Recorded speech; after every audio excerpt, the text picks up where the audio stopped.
You left Cyrus's cabin after getting a little information from him. Not a whole lot, but you got good information from what he was hiding, thanks to Darren's probing of the mind. Kenneth, you were able to, or not able to, you were warned by Three Finger to bring the book pretty much to the guild. Oakfog, you got to hang out with your mentor from the past for a bit. Last we left off, you guys were at the lake Orsona, dropping off Sir Bellamy, getting ready to go to the town of Narthwich, which is a good day's travel up north. Darren placed one of the two items that he found on the road to Lake Forsona back along the roadside. The green old bottle he set next to his old arcane focus behind a bush, to find that it was now strapped down with an old hair tie. Kenneth has the crystal chest piece. Darren still has the old kid leather shoe in his bag as well. I believe that's everything, correct? Crystal chest piece. You picked it up outside of was that Cyrus's. by the... Okay, yeah, I remember. Yeah, you picked it up outside of Cyrus's, outside his cabin, not too far out away from it. Anything I'm missing? Oh, you got to meet Cyrus's. You got to meet Cyrus's robot, his warforge named Vanel, who goes by Vinny, the one that talks in music. And Bumblebee. Yeah. Bumblebee. But yeah. Buzz. Booze. Yeah. But yeah, we left off with you guys at the edge of the lake. Sir Bellamy looks at each of you. He says, thank you all for accompanying back to the lake. I'll make sure that Giles is kept safe, and hopefully we can find some new trinkets and clues as to where Withermore went. Oakvog, I can trust that you will keep your friends safe, and you'll be back fairly soon. Yes, I'll try to keep them as safe as I can. I mean, Kenneth over there's a little squishy, it seems. But we'll be back pretty soon if we have the right feeling about things.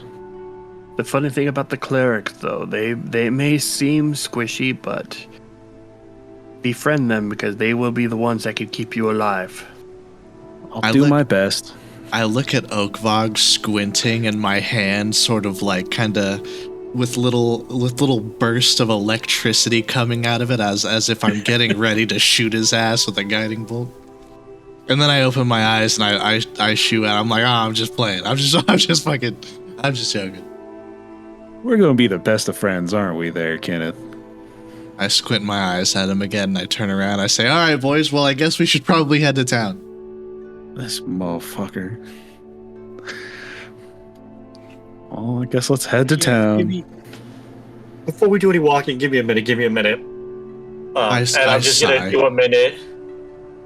I'm going to spend exactly a minute to use my magical cunning to perform my esoteric rite to gain my spell slot that I used on detect magic back. So I have 2 spells in case I need to cast 2 spells at the same time. Nice. I'm like, all right, guys, let's go. And I'm just gonna start walking. As we start walking, I'm gonna Kenneth, and this dude's a nerd, right? I lean back over near you like, this guy's a fucking dork, man. I don't even know this fucking guy. It's like this crazy ass nerd. I'm gonna look back at them and make eye contact with whoever I make eye contact first. Who's just gonna hear my voice in your head like, I'm not a nerd. You're a nerd. I start to have a panic attack because I don't know who's in my fucking head. I just look at him, like, Kenneth's freaking out, man. I start sweating a little bit. I mean, do you Do you try to press him a little bit, Darren? No, I just did that just because they called me a nerd. Yeah, just because they called me a nerd. Fair enough. Kenneth, you're pretty familiar with this area.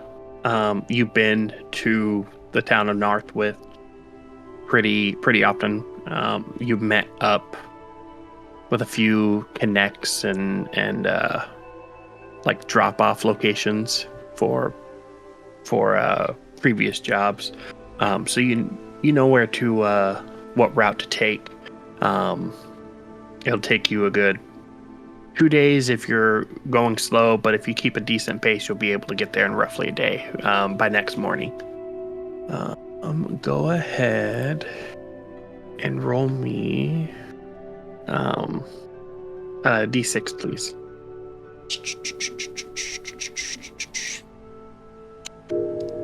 Two. As you guys are traveling down the road, you see a wagon going. Let me rephrase that. You come to it like a fork in the road. Coming down one side, you see a wagon being dragged by 2 horses. You see like a young lady, very like dressed similar to like Amish or old school like Mormon, the dress with the bonnet and everything. And you see 2 little kids walking beside her as they lead this cart. It seems to be coming towards your direction, like at that end of the fork in the road, but it is the opposite road from where you need to go. Does anyone want to talk to these people? I mean, do you want to talk to them? Pumpkin? Huh? What'd you say? Did you call me Pumpkin? No, I said Kenneth. Oh, we're not that friendly yet, buddy. That's why I was confused. I didn't know what was going on. I mean, it's up to y'all. I mean, I don't. I mean, listen, I know the way to town. I don't need to talk to them, but I mean, they're there. Which way do we need to go to town then? They're the way. Are they like going the same way that we need to go to get to town? Because if they are, we can try and catch a ride with them. How it is like you guys are traveling like a straightaway path, and it forks. There's a literal fork in the road. You got your left path, which is the route that this lady and the 2 kids are coming down towards your direction, but you guys need to go to the path on the right. Now they're not too far off, maybe a football field distance away, enough where you guys can't hear them or they can't hear you, but not far away, like enough where it's going to take a long time to either catch up to them or wait for them. I don't know if we really want to like stand here and wait for this lady and her children to show up. I feel like that's just a little weird, you know? Yeah, 3 grown men waiting for a woman and children. Yeah, it's kind of weird, buddy. I think we should just head to town. That sounds good to me. I mean, unless we want to ask them some questions about town. I have no questions. I'm good on the questions too. Yeah, all right.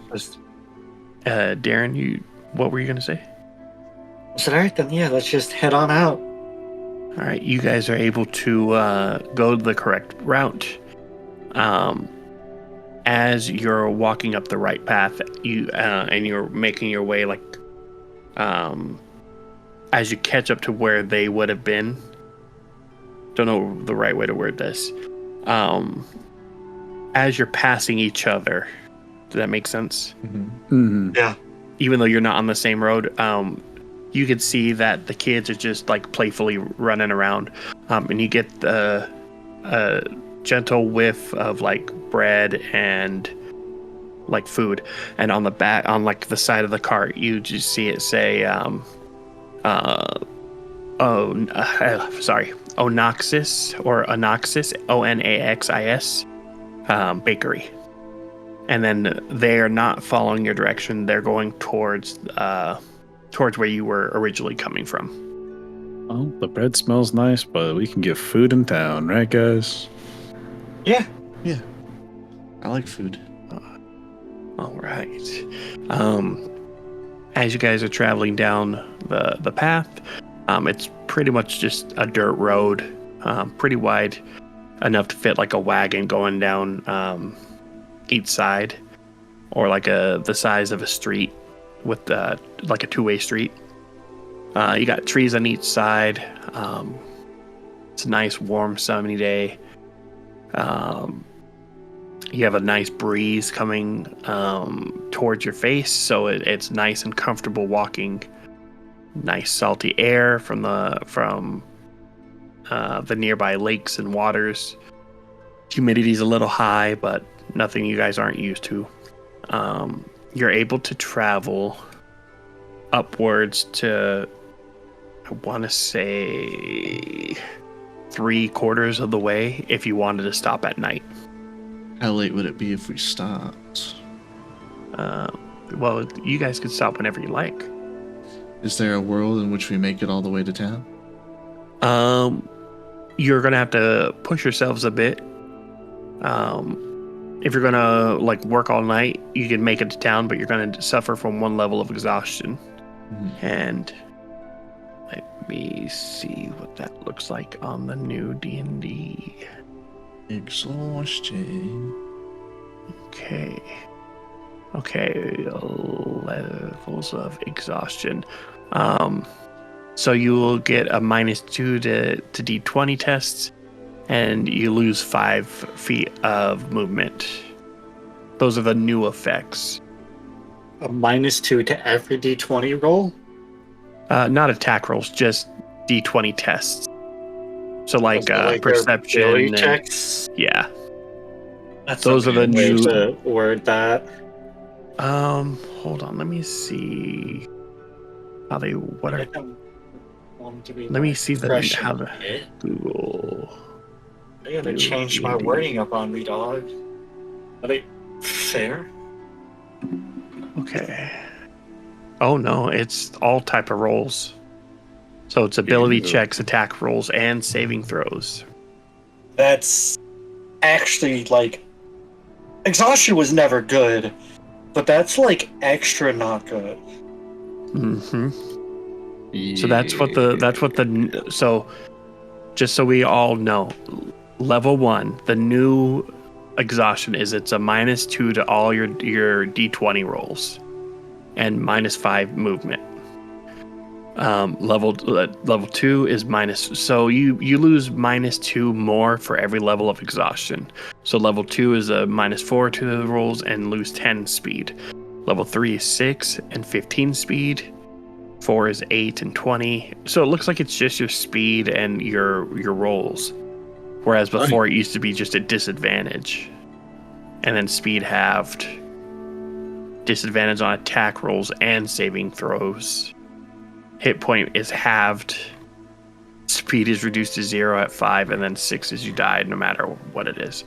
So, if you decide to make it to town without stopping, you're more than welcome to do so, but you're going to lose 5 movement speed and -2 to all your rolls. I think we should find a place to camp for the night. That sounds good to me.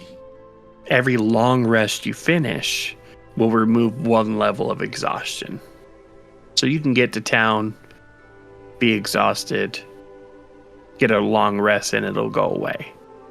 But you're taking the risk of whatever happens in between. Mm-hmm. So it's up to y'all. I feel take a sleepy sleep. Yeah, I was gonna say let's err on the side of caution. Get some rest while we're out and about. Go ahead and give me a survival check, please. I can have it a group survival check, so you guys all combine and we'll divide by 3. As long as the average is over 10, you're able to have a good night's rest without any issues. No one's going to nothing will happen. I'm glad Kyle's is going to counter. Oh no! Wait, it's not showing me mine. I can't see. You got so don't 21. mind the second one then. Okay, so Yeah, the first one was a 21 for Kenneth. I got a 6. Yeah. So luckily, because of Darren...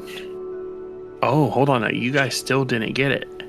Oh, no. I'm So sorry, guys. You got an 8 and 20, so 28. So your average at 9 point something. Yeah, I'm sorry, buddies. As you guys rest for the night, go ahead and roll. No, I'm not gonna have you roll again. I know what I'm gonna do. Okay, so you guys are able to set up your tent. As you guys set up your tent, you get your fire going. You hear some rustling behind you. Waiting for someone to make the first move. Oh, I'll go check out what the wrestling is then, since no one else would. Go ahead and give me a perception check. Perception. Nice. And you okay? So you hear a noise off in the distance behind you. You go to check it out. As you get closer to where you believe the sound is, you see rustling on your left, a good 15-20 feet away. Out of the bush comes it looks at you, and as it jumps out and sees you, it's hit with recollection of who you are. And then you have a recollection that this is the wolf that you scared off just the other day.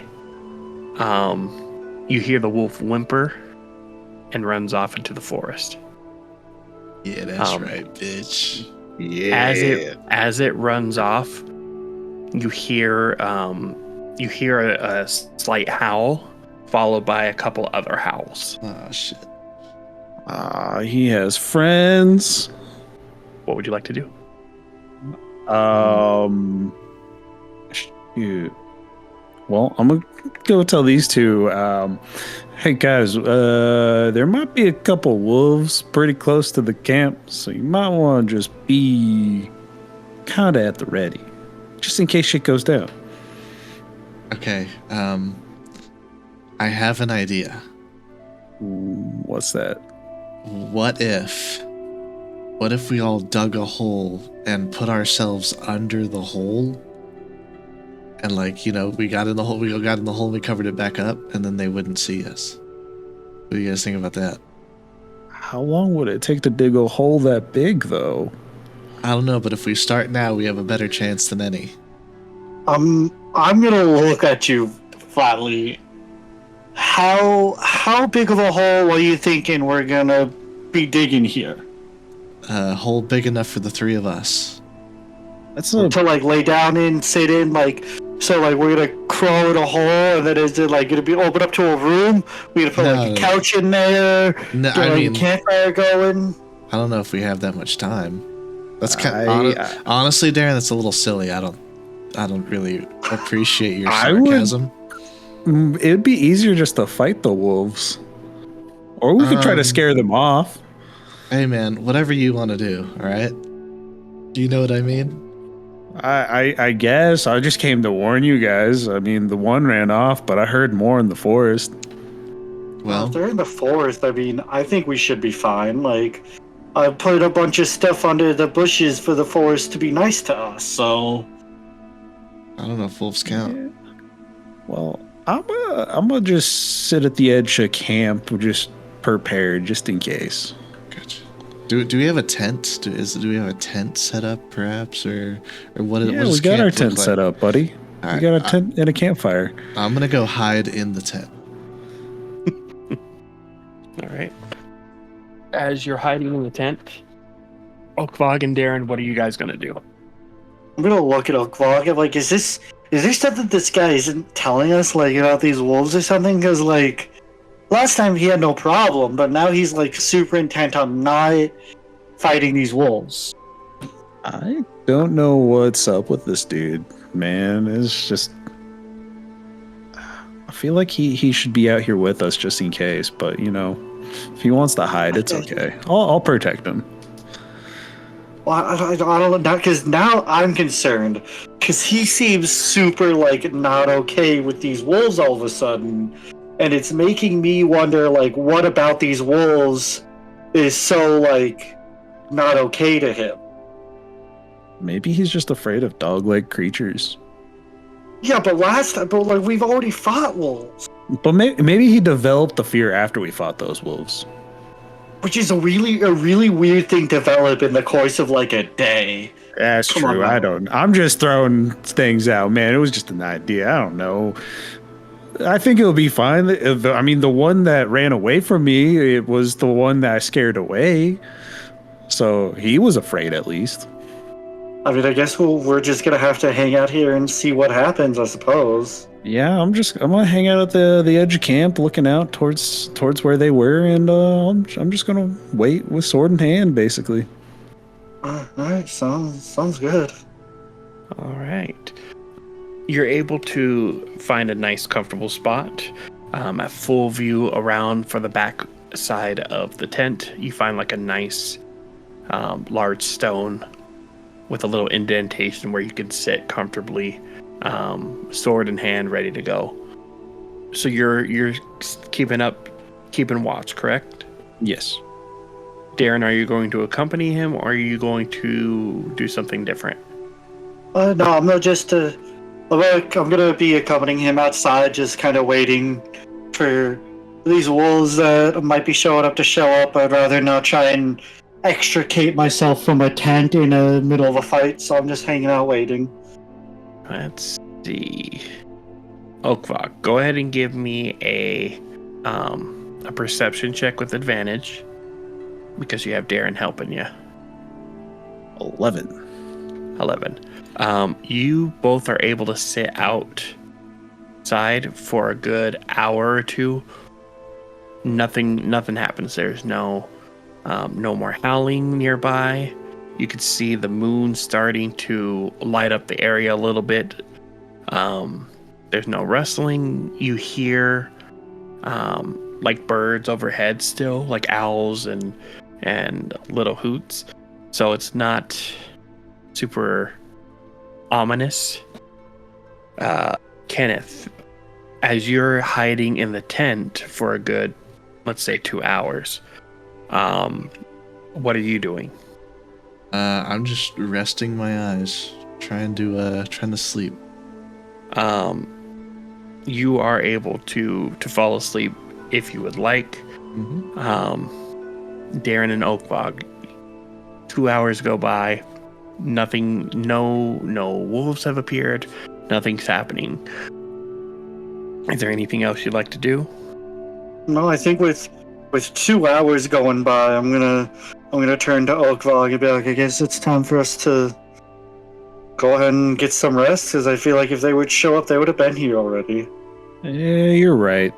The one wolf probably just warned them, that we're tough and scary. Yeah, man. That's probably what happened. Probably. Well, I guess we should get some rest. Go ahead and give... don't want to do be a good one. I don't want to keep giving you perception checks. Mm-hmm. Actually, that does make the most sense. Go ahead and give another perception check, either Darren or Oakvog, whoever you think would fall asleep. I would probably fall asleep less, so I'll do it. Man, that was so close to a fucking 20. Fucking bounced off the edge of the screen. Darren, you're able to get to sleep after a good 15-20 minutes. You're still a little hesitant at first. Oakvog, you're awake for another 30 minutes as well before you start to drift off. Your senses are still on high alert, so you're able to get a full sleep, but you are a little groggy. But that's it. You guys are able to get through the night. Nothing happens. Or there's no wolf attacks. As you sleep, that same ethereal feeling as if you're floating on emptiness, or that black ocean of nothing, and you hear that voice. I see you took my word and are following that other Aasimar. Yeah, I don't quite understand why. Because I'm the real dude doesn't quite seem like he knows 100% what's going on, but I mean, realistically, like, come on now, I don't really have any other choice to do anything. The best lead I have to go off of is you telling me to find this place and then telling me to not let that man out of my sight.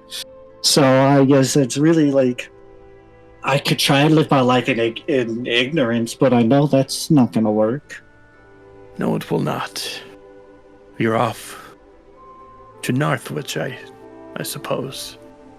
Yeah, it's something about him saying that's where he needed to go, and I mean, I tried to ask you if I was on the right path before, and you just kind of didn't really say anything, which is something you could tell me now. Am I going the right way? Did I find Withermore back there? Were my feelings correct about that crater?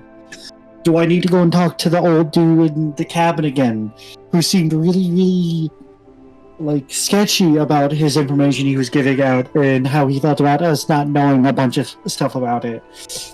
Do I even need to go to the town we're going to now? Like, am I doing the right thing? I have no clue what I'm doing. I lost the light of my god, and now I'm here following you. And you reach out to me when I'm sleeping to be super cryptic. I understand. However, if I tell you you're on the right path or on the wrong path, you could rebel. If you think that I am doing wrong, you'll do the opposite. If you think I'm doing right by you, you'll follow my words. But if I say nothing, if I do nothing, all the decisions are yours. All I can do is tell you, keep that man at your side, and more things will become clearer. If you don't have any other information for me, I'm going to go to sleep now. Oh, but it doesn't work that way. I'm in your head. You can try to turn me off, but I will always be here. As I promised, I will protect you. There's a reason why I reached out to you. There are many things that I believe only you can help with. I believe that the two that you are following will be able to assist you in your endeavors. Well, do you have any more information for our endeavors, or are you just coming to remind me to follow these two people? I only ask that you follow the other Aasimar, the tall one, the Goliath. There's no need to follow him. However, he's a pretty sturdy person. If you find yourself in danger, use him as a shield, I suppose. Yeah, that is slightly part of the reason why I encouraged him to come with us on this journey. You've always been a smart one. By all means. So, follow the other Aasimar. He will lead you to Withermore in the end. Yep, that was the plan. By the way, you haven't picked up any trinkets, have you, along this road? I found a bottle in an old boot. And do you still have the bottle in this boot? No, I placed the bottle back down closer to where the crater was. The boot, I believe I still have. I would get rid of that as soon as possible. And with that, you hear a chuckle, and then you feel at peace. No longer hearing your patron. And you're able to sleep the rest of the night just fine. I think when he says that, the first thing I do after that is I wake up and I just let out a deep breath and I crawl out of the tent and go to my bag and pull out the boot and just kind of mage hand it off into the wilderness somewhere and then crawl back into the tent and go back to sleep. Slightly irritated of having my sleep ruined by the patron that I still don't fully understand or trust. Can I have all three of you roll a perception check for me, please? It's a 20. I got you 12. I got 4. Perfect. Kenneth, you end up waking up first. As you wake up, getting the best sleep out of everyone, you feel refreshed, like you got a good night's sleep. However, you look down at your feet, and you have a few what seem to look like bug bites on your toe, and little trickles of blood. Good God. Can I see if there's anything around that would have caused that? Yeah, make an investigation check. 22. 22. You don't see anything around. Your tent is pretty sealed. There's no like dirt. There's no bugs. There's no ants or anything like that nature. However, you look at your toe, and you just see 3 little pinpricks, equal distance between each other. And are the other 2 in the tent with me? Yes, they are. Are either of them awake? Oakvog would be the next to wake up. Oakvog, you feel a rustling in the tent to see Kenneth playing with his toes. I'm just like groggily open one eye. I was like, what are you doing with your toes, dude? I slowly turned my head over to Oakvog. Dude, did you fucking bite me? What the fuck are you talking about, huh? Dude, my fucking toe is bleeding. I wouldn't have bit you. Does it look like a bite mark? But it could have been, dude. I don't know nothing about you. Look at my teeth, dude. They look like they would be the bite mark, or Can I roll my teeth? Can I roll investigation to see if he has 3 equally spread apart sharp teeth? Roll a medicine check. Oh, I got a 1. I had 2. That one. You look and you see just giant teeth. This is a big man. He's 8 foot tall. Your toe, like all of these, like these 3 pinpricks are on one, like your big toe. Mm-hmm. So it's not like all over your foot. Yeah. So you don't believe that he bit your toe. Okay. But the other one's sleeping. You don't know. All right. While Darren's asleep, I squint my eyes and I turn my head slowly over at him, and I want to get up real close to him and just like kind of pull his lips apart to see if he has the 3 equally spread apart sharp teeth that would have bit my toe. Okay, go ahead and make a sleight of hand check. I got a 17. Okay. You're able to open his mouth just a little bit, and you see that he does not have any teeth of that, like, spaced out real close like that. Darren, you wake up to find Kenneth's fingers in your mouth. So I wake up and his fingers are just like in my mouth and he's just doing weird things to me. I'm just playing with your lips. They're not like in your mouth. so he's prying your lips open with like his thumb and his forefinger. Hold on, let me see, because I think I'm about to cast a spell. If this spell is the type of spell that it needs, just out of reaction, and like first thing in the morning, I don't wake up to have like fingers like on my lips doing stuff. So I'm going to just like I wake up to that like instinctive reaction. Dissonant Whispers is cast because I don't need verbal or somatic like notification to cast that spell. And so, just out of pure startlement, I cast that spell at Kenneth. So, Kenneth, you need to make a wisdom saving throw. Okay. I got 14. Okay. You passed the spell save, so that's good. You take half of whatever is about to be rolled right now.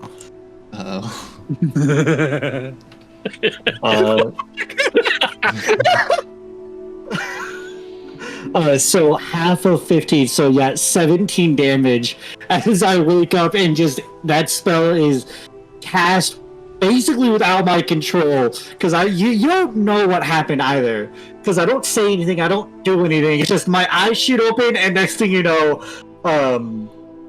you hear a discordant melody in your mind and you get a headache. What kind of damage is that? It is psychic damage. I was hoping it was like necrotic or radiant, so it'd be halved again. Oof. All right. Damn. So, how much damage was that? 7.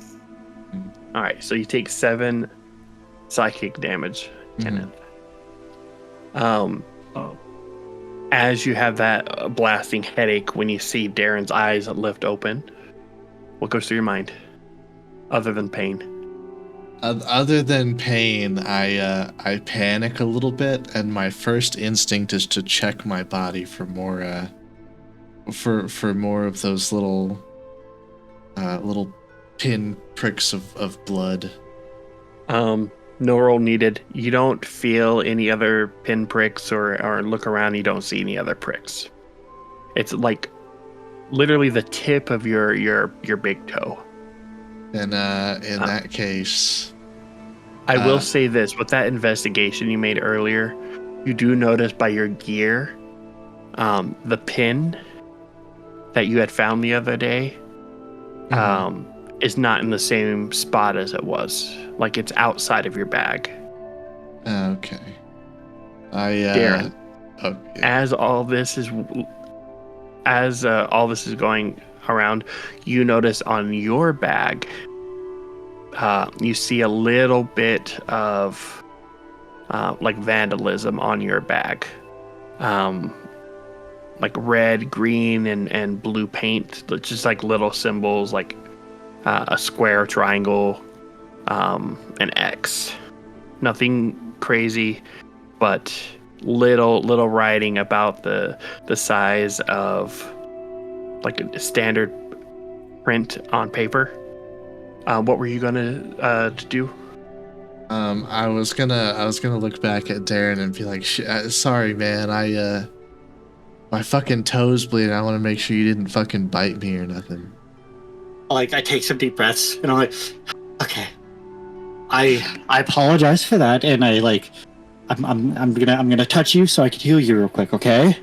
Okay. Just maybe in the future, wake me up and like ask me, and I could have told you that. Why would I bite you? Sorry, man. I just didn't want to bother you. You look like you were having some nice dreams. Yeah. Well, I think back to the conversation I had in the void with a voice in my head. I'm like, yeah.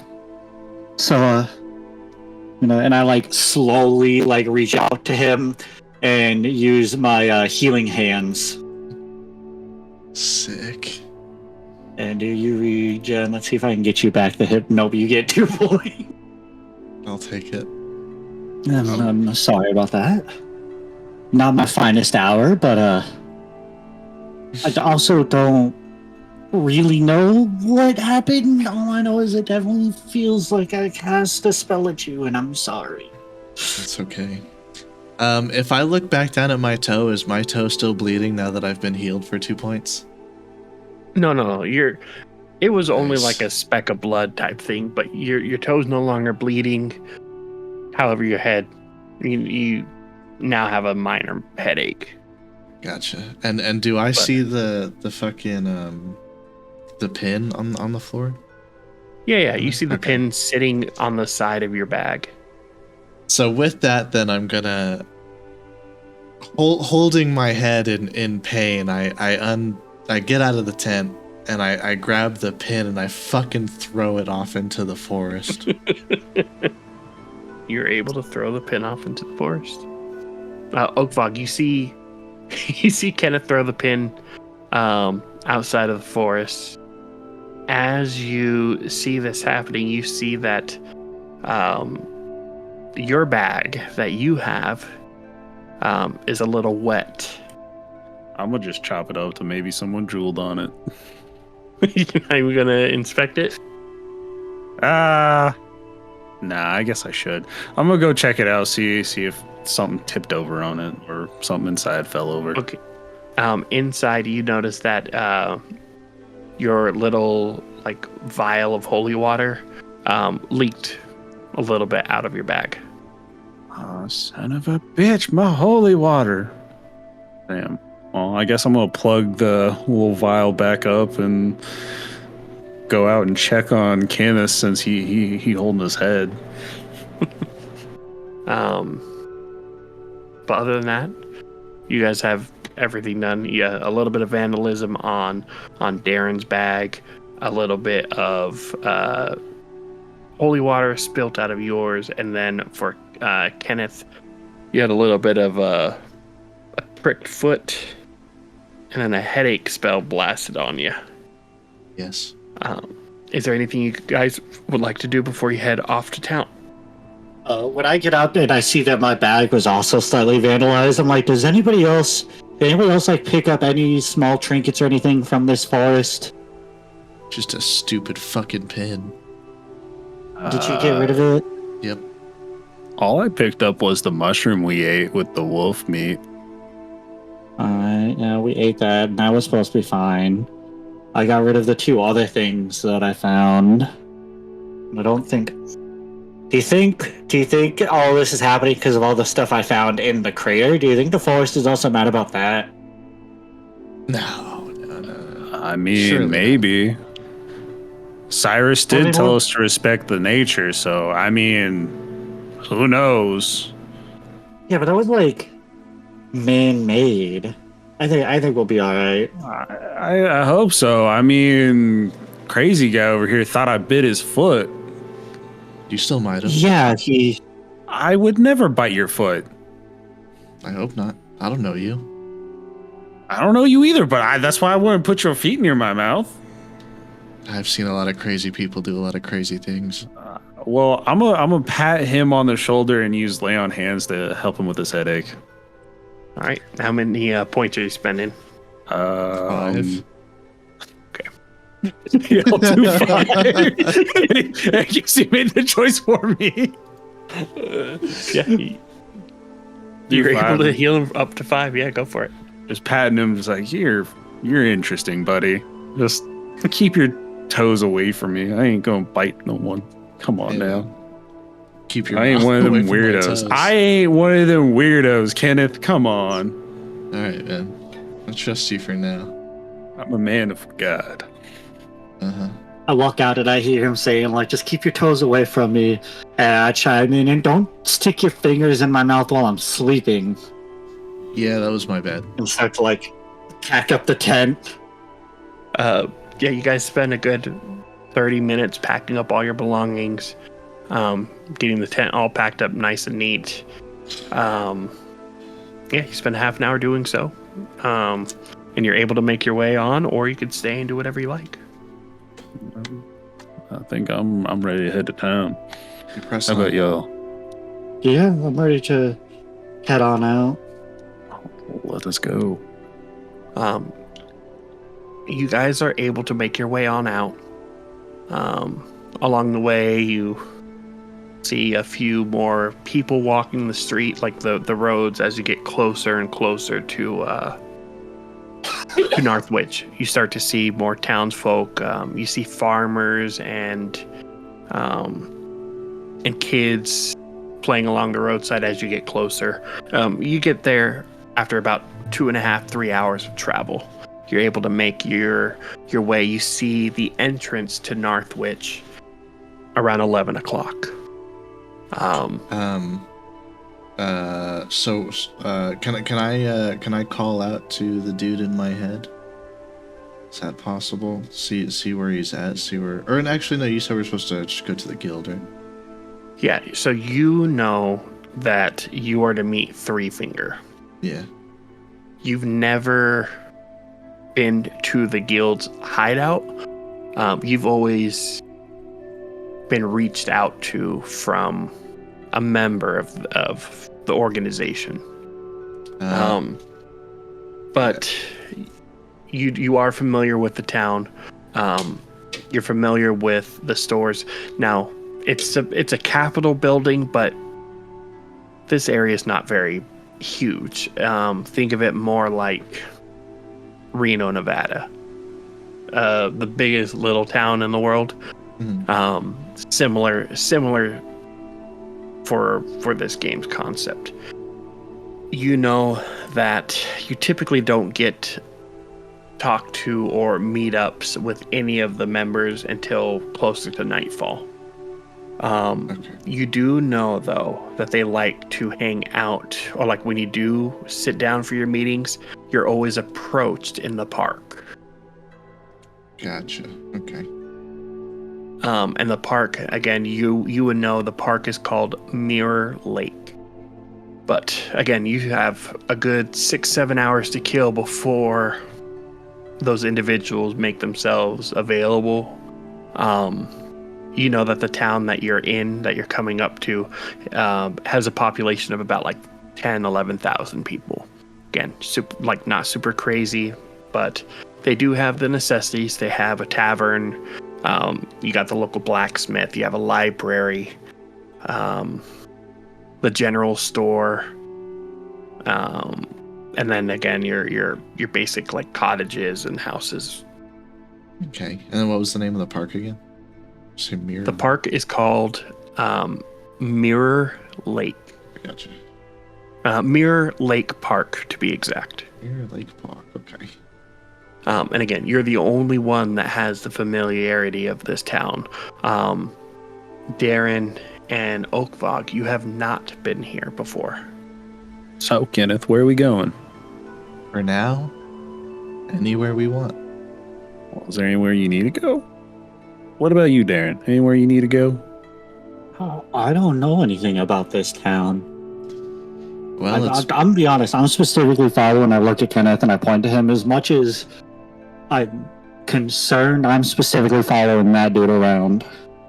So you just follow dudes who put their fingers in your mouth around? Interesting choices.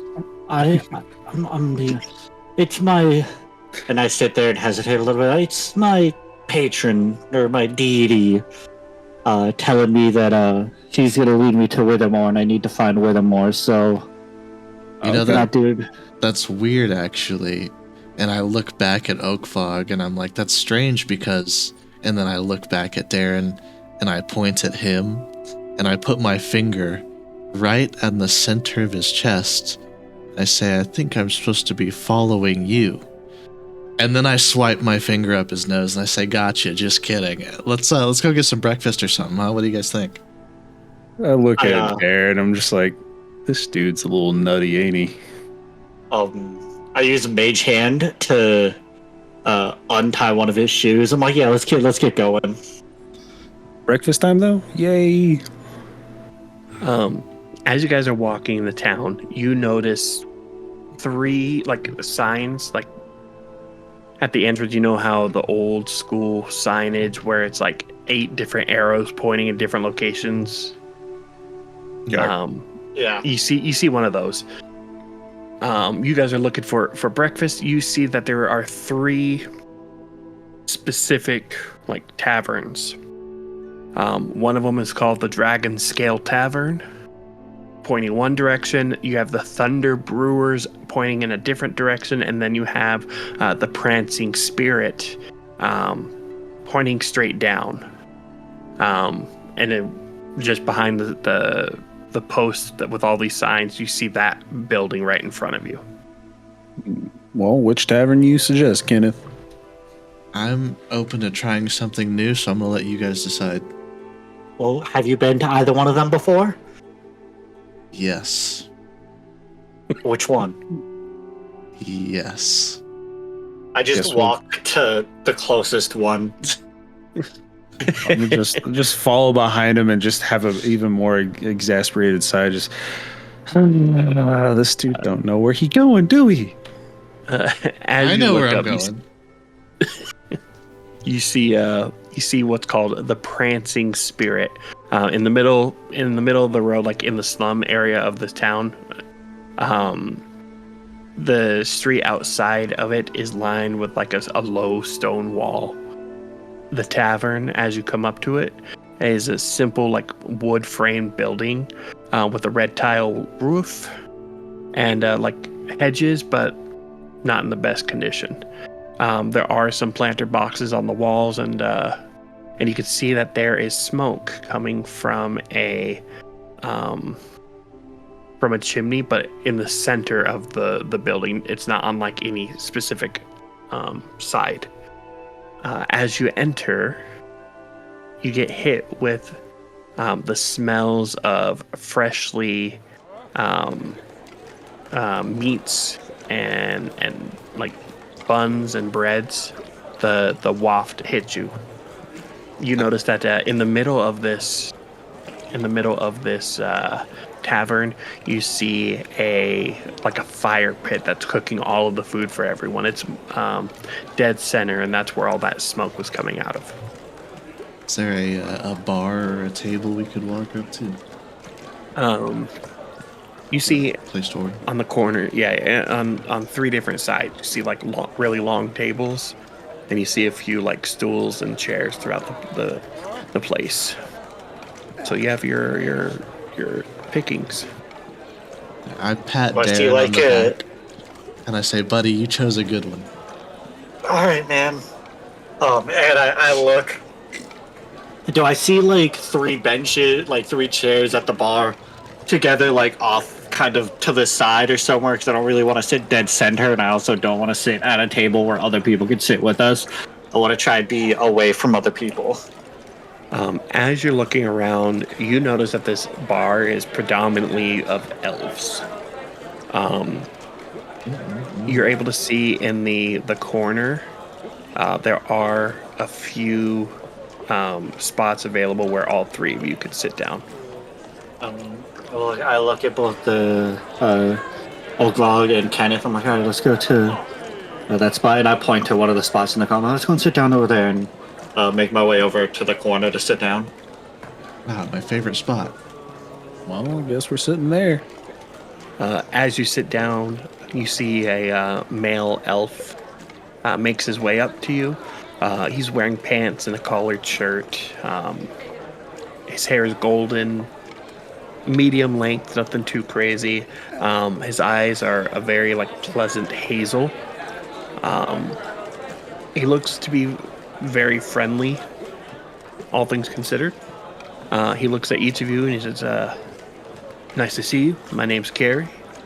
Anything you might need, we have a nice special on yam steamed buns.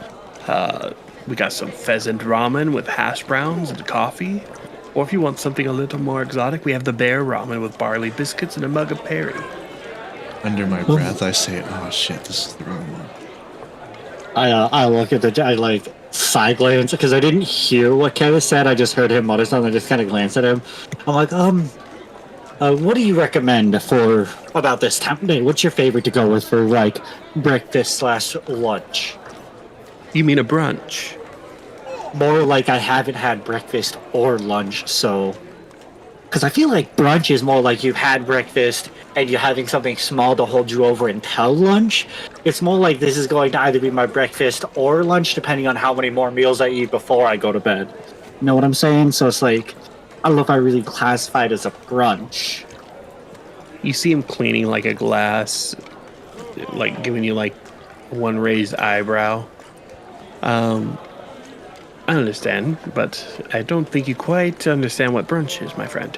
Brunch is the meal that you have in between lunch and breakfast, which is why you combine the words, which leads to it being brunch.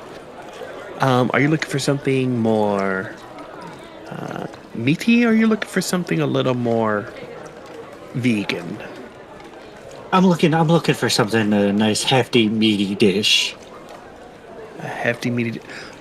You can never go wrong with the pheasant ramen. Pheasant ramen with the hash browns and the coffee to balance it all out. That'll pep you up. That'll keep you going for the rest of the day.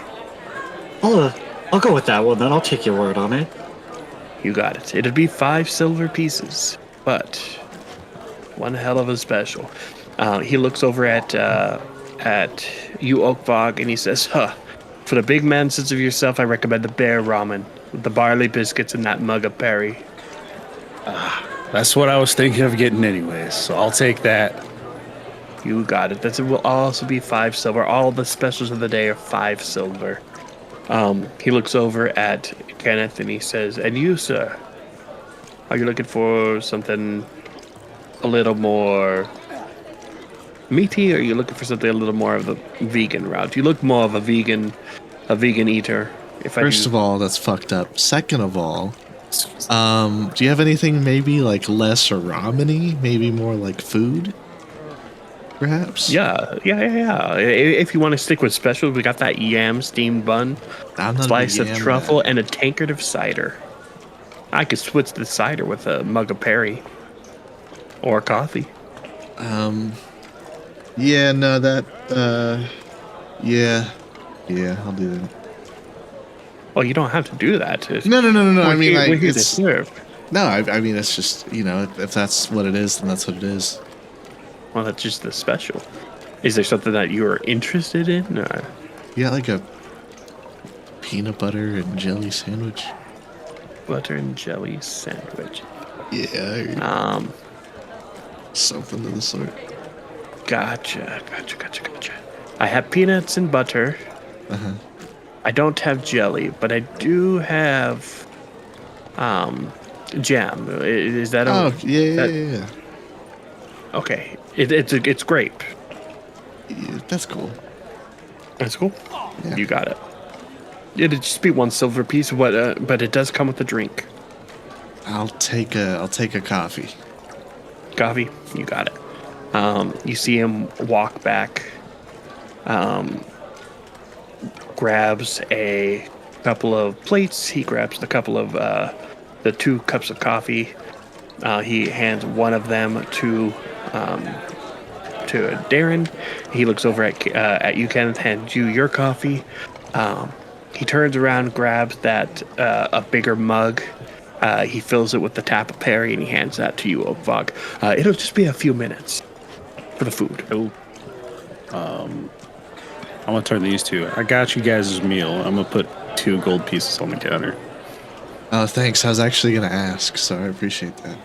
Oh, you fucking... you're a mooch? No, I was just gonna ask. No, I would have covered it myself if you said no. I'm kidding. I got you both. Okay, well, I appreciate it. And I just kind of like look at Kenneth and then just go back to sipping my coffee. I look at him like, so what's a peanut butter and jelly sandwich? Well, so it's peanut butter and peanuts, but like as one. And then jelly and or jam, depends on where you're from. So you put, the peanut butter on one piece of bread, and then the jelly and or jam on the other piece of bread, and then you put them together in sandwich form, and then you eat it. Okay. I'll let you have. I usually cut mine into like triangles, so I'll give you like one of mine. I'll give you a triangle. Will that be enough for you to eat? No, I don't I'll want be you alright. to starve. I'll be alright. I got rations and stuff. Actually, honestly, I'm not a big ramen guy, or yam guy. Then why'd you let us choose this place? This is my favorite spot. I just kind of I like slowly I like finish my sip of coffee and I slowly sit it down and just put my hands on the bar and just Yeah. this place that their specials were ramen and or yam. So you have this man making a knockoff peanut butter and jelly, because for one, it didn't sound like he had actual peanut butter. He has peanuts and butter. Yeah, I didn't know that. But it doesn't have jelly. So it sounds like he doesn't have any of the, like, ingredients to make your sandwich. Well, he has jam. And then peanuts and Is butter. you... But so this is your favorite place? No. What, Well, then why did you... I didn't choose it. You were the one. You were the one who chose it. We asked but you where you wanted to go since you know the place. Yeah. No, listen. I want you guys to experience your guys. This is your guys' first time here. Am I wrong? No. Yeah, but we can experience the places that you've been, and you can be like, hey, this place is really good, or like, stay away from that place. I'm not a big fan of their food.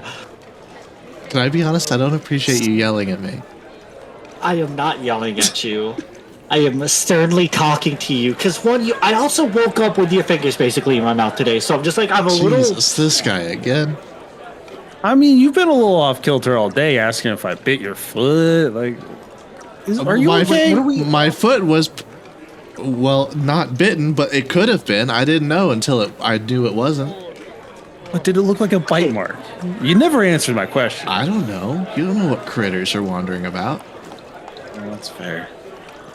All right, well, here, I have a good question. What are we actually doing here? I don't know if you've actually told us, like, what we're... As you say eating, town. you hear a ding behind the counter, and you see Carrie making his way back to you guys. He says, "Ah, yes, the bear ramen for the big gentleman over here.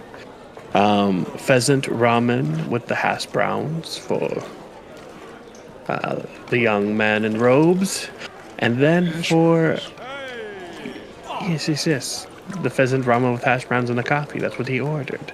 And then for the unique special request, pardon my intrusion. I had to probe your mind a little bit to get an understanding of what the sandwich might be. I heated up the butter. I mixed it with the peanuts until it became like a paste. I hope that's okay. And then you see him bring out like a 2-inch thick slice of bread.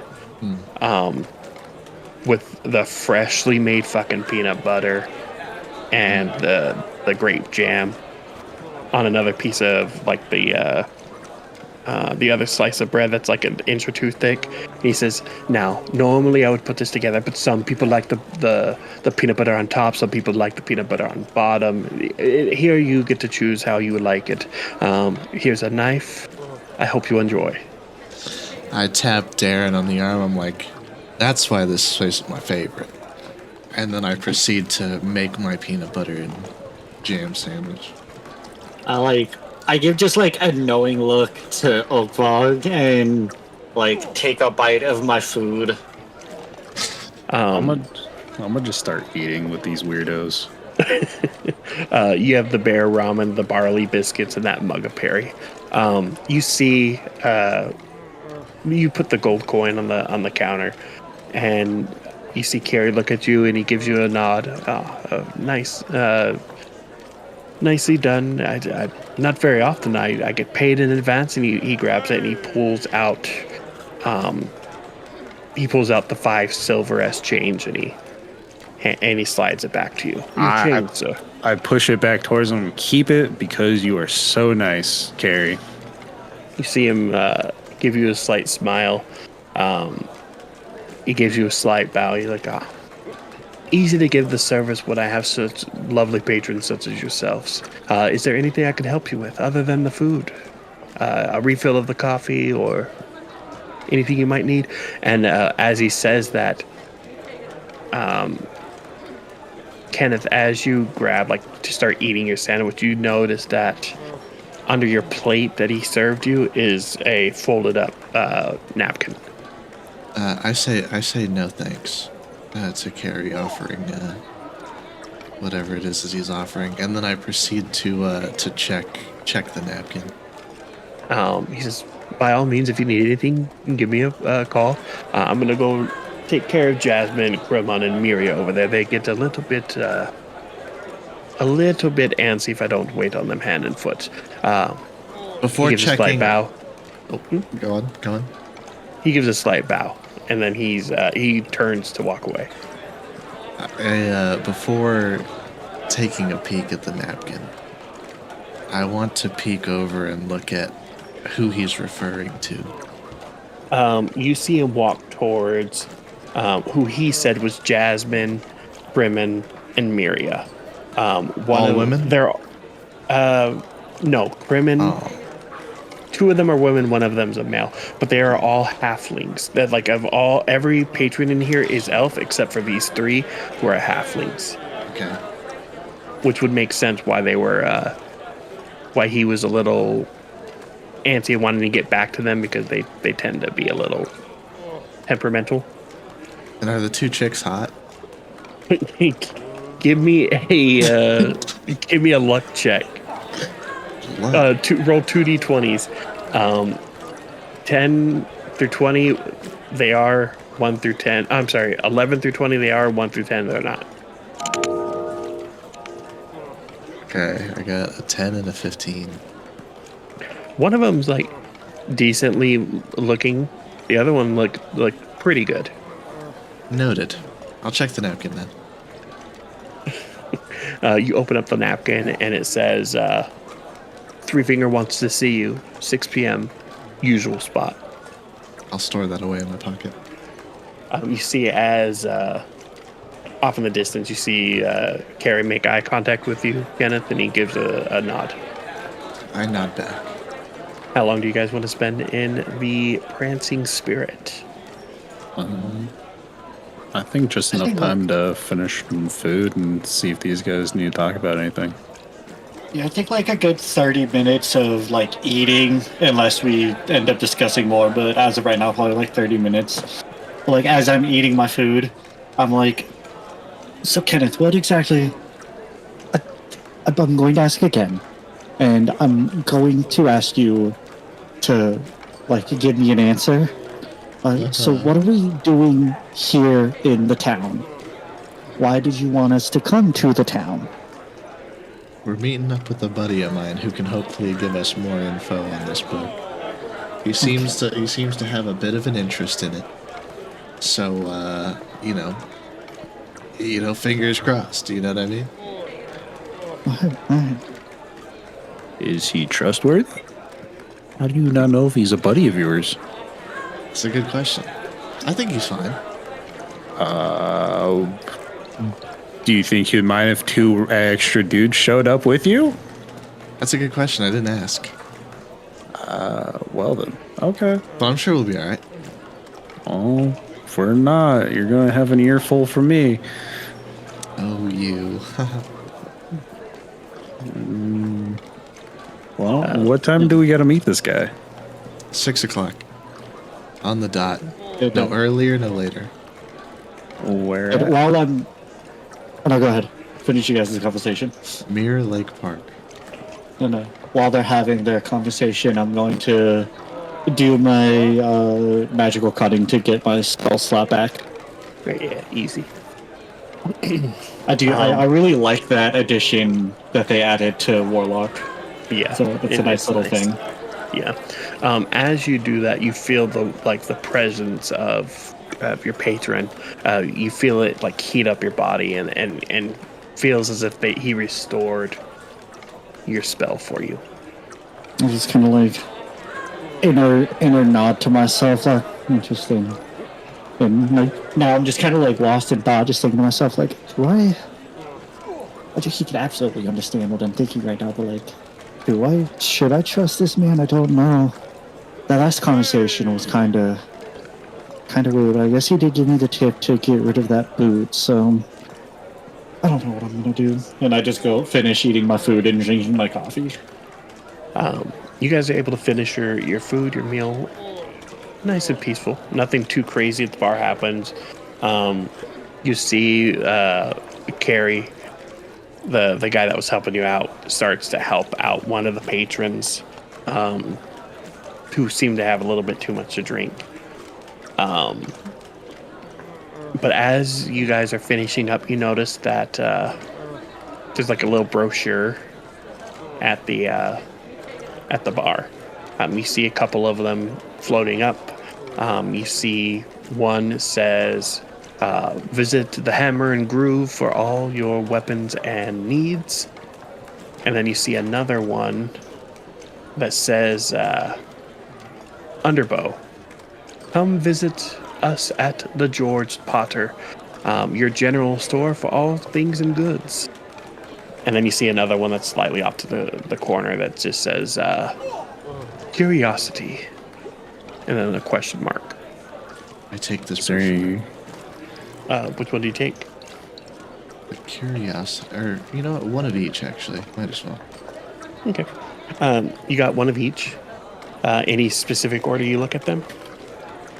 I want to... The Curiosity one is the most intriguing. As you open it up, it just says Curiosity, like vertically, with the question mark at the end. You open up the brochure, and it says, come visit your local library, Curiosity Library. Anything you might need to know, we'll have the book for you. Okay. Located next to the Dragon Scale Tavern. I look up at Darren and Oakvog, and I point at the Dragon Scale Tavern one. I'm like, that was the one. That was the one we should have gone to. Why didn't you for dinner? Nice. You should have said something. We asked you where you wanted to go. I said it's not up to me. I just sigh. I'm like, all right, so where are we going now?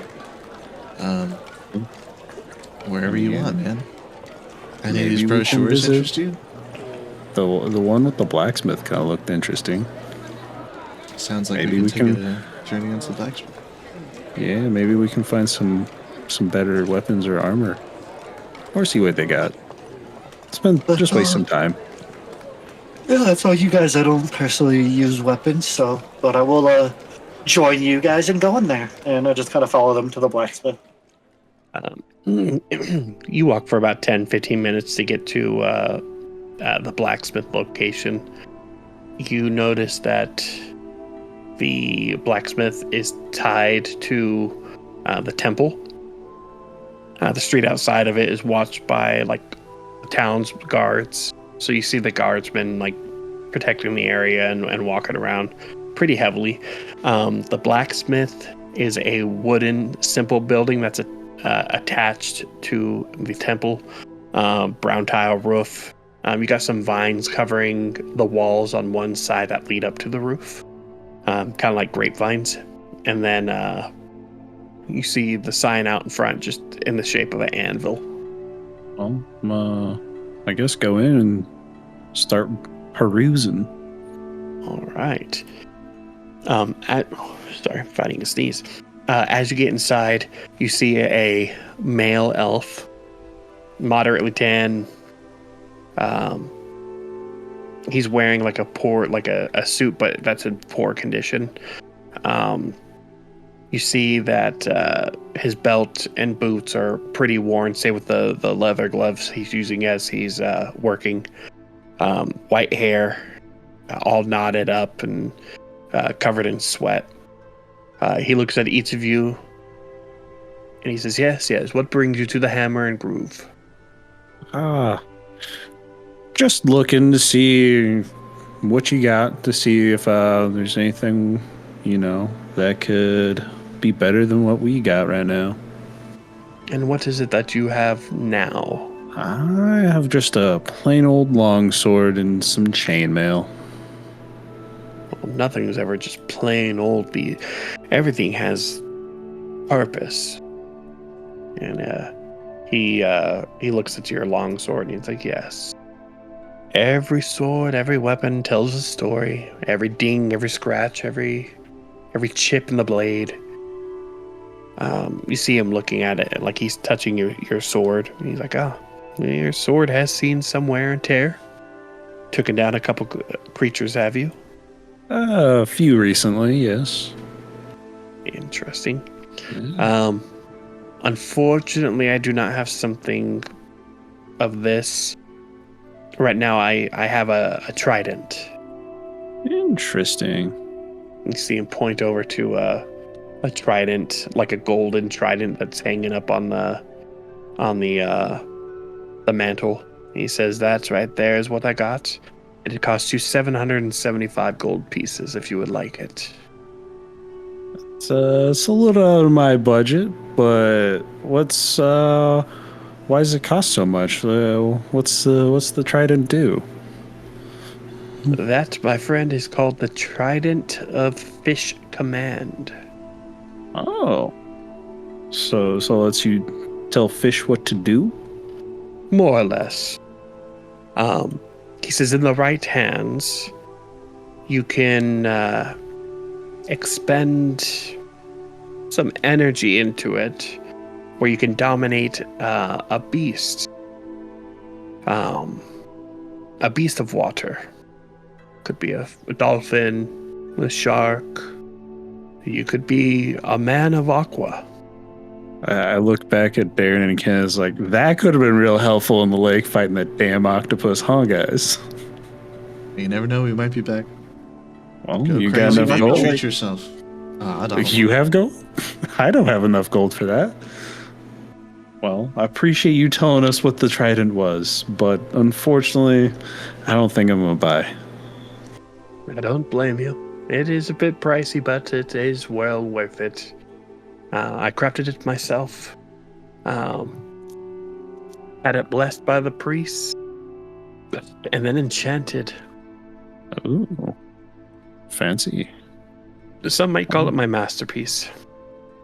He looks at your chainmail. He's like, "Well, your chainmail again looks a bit, a little bit of wear. Nothing crazy. It looks to be in some good condition. However, the most I have is chainmail. Like the quality of what I have is not greater than what you're currently wearing. So I think Okay. I do have adamantine armor though. How much would that run? Well, a set of adamantine armor is going to run you 460 gold. No, it's nothing. You gonna buy it for me then? I don't have that kind of money. Then don't get my hopes up, boy. You see him point to the adamantine armor behind his glass cupboard or display case. You know it to be like one of the hardest substances in this world. And you know that people that wear this typically are well protected beyond normal means.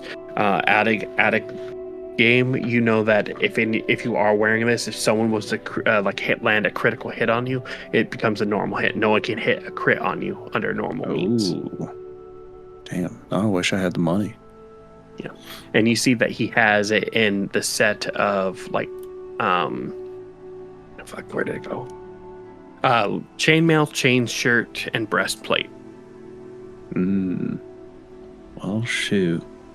It's a fancy suit of armor, but unfortunately, we're too broke. 'Tis a shame. But I'll keep in mind, maybe one day I'll visit your shop again. My shop is always open for those with enough coin. If you don't mind, if you're not able to afford anything, I'd like to get back to work. Of course. You see him give a nod, wipe some more sweat off his brow, and you see him start to stoke the fire of his workstation. Oh, I'm gonna turn back to the guys. Well, like, I feel poor now, so let's get out of here. All right. I walk out. Well, what time is it? Do you either of you know? Get my wrist that has no watch on it. No idea. You said we got it about midday. Yeah. You got there around 11 o'clock. So you still have like a couple hours. I look up and I'm like, I'm guessing it's probably about like 1 to 2 o'clock. As you guys are talking, you notice that there's like a little kid with a small table with a couple trinkets on it. And you hear him yelling out, "Get your rings here. Get your fancy rings over here." Anyone want a ring? I mean, I look at him and I look at the ring and now like look at this. So this is a town yeller just like yelling for people to buy fancy rings. How old does this kid look? Are you asking me or them? I'm asking you how old this kid looks. This kid is like 10, 12 years old. It's a little tiefling. I just like look at them and I'm like, I don't think. I mean, unless you want to wear just like a ring to have a ring, I don't realistically know how fancy these rings are going to be. I don't imagine somebody leaving really expensive rings with a 10-year-old. Hey man, you don't know how he got them. I call out to the kid and I'm like, hey buddy, what you got? Oh, sir, I got all kinds of rings. I got that ring of ancient wisdom. I got the ring of displacement, ring of misty step, the ring of many rings. What do you desire? The ring of many While rings. he's talking, can I do an insight check to see if he's lying and just like, actually, no, that's. Before I roll the insight check while he's saying, I'm like, no, are these just the names of the rings that you have, or like, do you have the spells in these rings? Do you take me as a con artist? He looks at you all like kind of annoyed that you would ask such a question. He looks at you, he's like, all of my rings are genuine. At least so my brother tells me. They absolutely look like genuine rings. Not saying that these rings are fake. I want to know, are these rings enchanted by spells, or are these rings that have the names of spells? These rings have been enchanted by spells, of course. My brother wouldn't lie to me or to my customers. Here, try out this one. I call it the boring ring. And he flicks you the ring. I catch it, and I'll just cast Detect Magic. You you detect magic on it. In fact, you do detect magic on all the rings. So I'm getting magic from all the rings. Yeah, every single ring has genuine magic. Like you have magic sensing from all of them. What type of magic is coming from the ring that was just tossed to me? The one for you, god damn it, you're gonna make me look up all these fucking magic types. No, just the one that's tossed to me. Let me see. This one would be all the names of these throw me off. Let's see. This one would be probably enchantment, I think. Well, let me double check. Yep, this one, the boring ring would be enchantment. I'm looking at it and I'm like, so what is this ring supposed to do? Well, put it on and see for yourself. I won't charge you for testing a ring. Not this ring, at least. I promise they're not cursed. And then he pulls out a little sign. Any rings that are cursed are not at fault of the seller here out in the street. That's a little suspicious, little man. They're not cursed, but just in case, I have to be legally binding. Like, I can't be held liable. I'm just gonna hand the ring back to him and I say, I can sense the magic, so I believe these rings have spells in them, but I am not going to put on a ring that you won't tell me what it's supposed to do. What do you charge for your ring? 1 copper. A magic ring for 1 copper? I know, right? A bargain. And this guy's afraid to try a ring. Did you guys come by these rings legally? Of course. Oh, who cares? What else has he got? You see, he has 6 rings in total, including the boring ring he threw at Darren. Yeah, I'll tell you what. I'm gonna buy the boring ring. You want the boring ring? Of course, I want the boring ring. Just one look at you, and I knew that you would be a man of interest and curiosities. Here, try it. I slide it onto my finger. As you slide it onto your finger, you feel a little tingle. And he says, anyone that has that ring and makes it a part of them, as in a sense, out of game is attuning to this ring. If that person is stupid, would bring them up to average charismatic level. Out of game, this ring would changes your charisma score to 10. And if it's over 10? It changes it to 10. Oh, just... It makes you a boring person. I pull the ring off and put it back on his thing. I'm like, you know what? Maybe I'm alright. Okay. I get it. You're a pretty intelligent man. I like you. Here, take this one instead. And he slides you a different ring. What is this one? Oh, that is my favorite ring. Give it a try. I slide it on my finger. As you slide it on your finger, you see a ring populate on every one of your unoccupied fingers. And you feel a slight tingle on your feet. Do I have rings on my toes now? He looks at you and he gives you like a side eye and a smirk. He's like, how does it feel to have 20 rings on? My mouth my jaw drops. And the biggest smile you can imagine comes across my face. He says, the ring of many rings. I pull out one gold coin and I slam it down on whatever little thing he's selling off of. Are you sure, sir? I say you couldn't pry this thing off my fucking dead body. You see him like a tear falls on his eye. You're like, thank you. This will feed my family for 2 weeks. I look at Oakfog. I'm like, damn, I thought you were poor. I just give him a very disappointing look. Like, what the fuck? Why would you say that in front of him? But it's man's true. going through some tough times. It is true. You know what? Since I'm a good man and since this man's making you feel poor, I'm gonna give you 3 more gold. I just look at these people like Slackshot, like, and then I turn to like kneel down on like lean next to the table next to the kid. I'm like, good job, kid, you got him. So how often does this work? You see him look at you. He's like, put on this ring, and I'll tell you. And what's the name of this ring? The Ring of Misty Step. The Ring of Misty Step, huh? You see him hand you like a pearlescent band, like a band made of pearl. He's like, yes. And I'm gonna do an insight check when I ask this next question. I'm like, is this ring cursed? Roll your insight.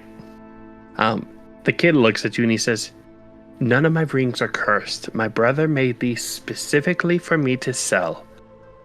He told me if I ever sold anyone a cursed ring, it would be the death of me because we would not be able to afford the lawsuit that would come afterwards.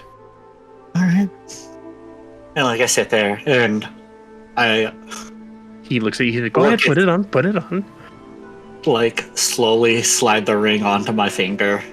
There we go. And you see him clap. He said, now the ring only works if you walk a short distance first. Do you by chance have a sign that says if you walk away from the counter, you've bought the ring?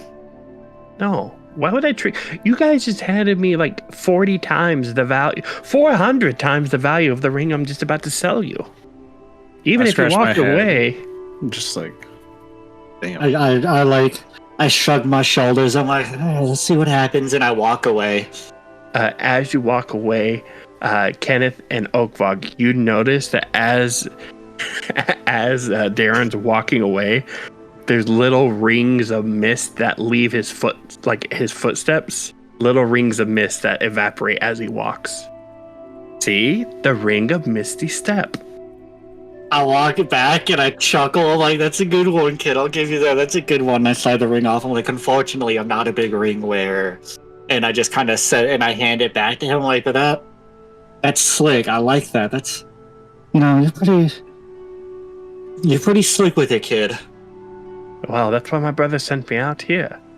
And you see him look. He's like, you see my ring? And he holds out his hand. And he's holding. He has one ring, one finger. I'm sorry, one ring on a finger. Happens to be his middle finger. Is he like holding just his middle finger out to me to show me the ring, or is he like holding out his whole hand? He's holding the middle finger up at you. He says, go on, go on, pull it. I don't think I'm gonna pull that ring. Are you sure? Yeah, why don't you ask Oakvog over there? He raises his middle finger to you, Oakvog. You're like, go ahead, try to take the ring off the finger. Okay. I grip his finger with all my strength to just kind of like pull the ring off. He said, not so hard, you imbecile. And he stops you and he's like, it looks to be on this finger, but you see him, he grabs what's his thumb where there's nothing there, and he pulls the ring off of his thumb and it disappears off his middle finger. I apologize. I don't like rude gestures of the middle finger in my face. Well, I can't help what finger the ring appears on. It's called the ring of displacement. You put it on one finger and it appears on a different finger. I can't help if it happened to be my middle finger. However, it took me about 30 tries to get it to appear on that finger. Well, now you gotta do 30 more. Have fun. You hear him chuckle. He's like, yeah, that's fair. That's fair. I look at the kid one last time. I'm like, so do you and your brother come up with the names of these rings? He looks at you. He's like, well, my brother, he creates them. He comes up with the names. He's just not so people friendly. He's a little bit ditzy, and that boring ring would be like 3 times his intelligence. You get what I'm saying? Like, I'm the brains of the family. Okay. Yeah, no. Keep up the hard work, kid. You go ahead. Keep up the what? Keep up the hard work. Thanks. Do any of you know what time it is? I look around, look at the sun. I'm like, I don't know. I'm guessing it's probably about 2:30ish. Are you guessing off the sun's location?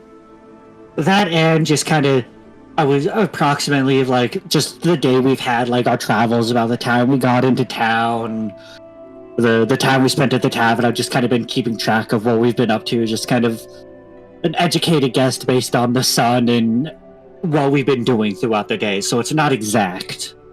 Gotcha. Okay. You guys have been such great friends to me with how much you gave me for my brother's rings. I do have one special ring that might help you out. And you see him pull out a little maple jewelry box, and he opens it up and he pulls out one special ring. He says, this is the Clock King's ring, also known as the Ring of the Clock King. And he gives you a little raises his eyebrows as he says it to you. Now, does this ring let me know the time?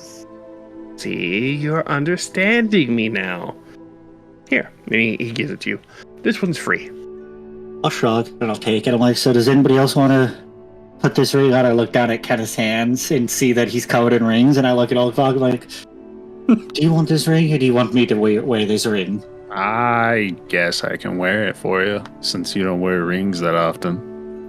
I look at the kid. I'm like, I didn't catch your name. Do I have to? I mean, you don't necessarily have to, but I could just ask my question without saying your name. I just like to be kind of respectful, but if you don't want to give it to me, you don't have to. Now, does this ring, do I have to wear this ring, or can I, put it on a necklace, and does that count as wearing it? I mean, you would be wearing it, but it's not being worn in the proper manner, so it won't probably work. And the name's Nim. All right. Nim? All right, Nim. Nice to meet you. I'm Darren. Now I look back at Oakvog. I'm like, yeah, I just put it on. I'm not a big fan of rings. They're just not super used to them. Okay. I could do that. I'm gonna take it from him and put it on then. As you put the ring on, you see it actually like enlarge and encompasses your whole like wrist. Essentially, it's a watch. Hell yeah. So you now have a watch. Just need to get that thing iced out. Hey, you look at him, he says, again, ring of the clock, king. Well, that's helpful. Thank you, little dude. Anytime. If you guys need any more fancy rings, come back. I'll make sure my brother makes a whole bunch of more. I don't think I'll be needing any more rings, but thank you. You see him look at Ken and he's like, I don't think he's going to need any more rings either. I think he's good. You see, he's like, well, what that? I think I want to pack up. Thank you, guys. You see him pack everything up into like a little knapsack, like the ones that you hold on a stick with like the handkerchief on the end, like old school fucking hobos or what are they called? Like hitchhikers. Yeah.